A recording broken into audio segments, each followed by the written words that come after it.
Атыраудағы іс Индонезия полициясы күдікті күйеу бала ұсталған сәтті көрсетті. Атырау облысы Жангелдин ауылында жоғалған отбасыға қатысты жаңа деректер пайда болды. Бұл туралы Politico.kz сайты хабарлайды. Индонезия полициясы халықаралық іздеуде жүрген күдіктінің қалай ұсталғанын жария етті. Мәліметке сәйкес, Интерполдың қызыл хабарламасы негізінде іздеуде болған 29 жастағы Қазақстан азаматы солтүстік Ломбок аймақтық полициясы тарапынан қолға түскен.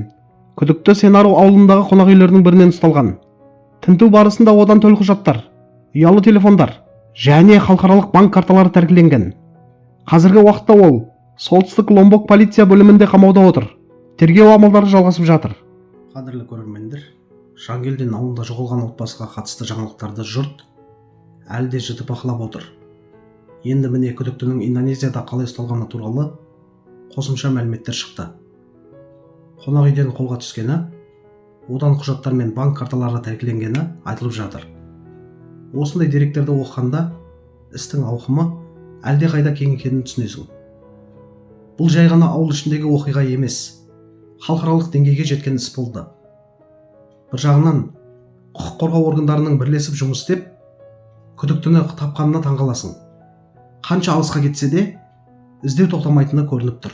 Интерполдың қызыл хабарламасы деген сөздің өзі істің қаншалықты маңызды екенін аңғартады. Әдетте мұндай шаралар аса ауыр қылмыстарға байланысты қолданылады емес пе? Сондықтан қоғамда бұл жағдайға деген алаңдаушылық орынды. Дегенмен, қазір ең бастысы тергеудің заң аясында әділ жүруі. Ұсталған адамның кінәсін немесе кінәсіздігін тек сот анықтайды. Әлеуметтік желіде әртүрлі пікір айтылып жатыр. Бірақ нақты шешім ресми түрде қабылдануы керек. Асығыс байлам жасау ешкімге пайда келмейді. Тағы бір ойландыратын нәрсе тәркіленген құжаттар мен банк карталары туралы ақпарат. Бұл тергеу үшін маңызды айғақтар болуы мүмкін. Бірақ біз сырттай бақылаушы ретінде нақты не болғанын білмейміз. Сондықтан артық жорамал жасаудың қажеті жоқ сияқты. Ең өкініштісі, бұл істің артында қайғыға батқан отбасымен әлі де із-түзсіз кеткен жандар тұр. Жоғалғандардың тағдыры әлі толық анықталған жоқ. Сол себепті қоғамда үміт пен уайым қатар жүр. Жалпы бұл оқиға бәрімізге үлкен сабақ болған шығар. Қандай жағдай болмасын, заңнан қашып құтылу мүмкін емес екені тағы дәлелденді. Бірақ одан да маңыздысы адам өмірінің құндылығы. Қайғылы жағдай ешкімнің басына түспесін деп тілейсің.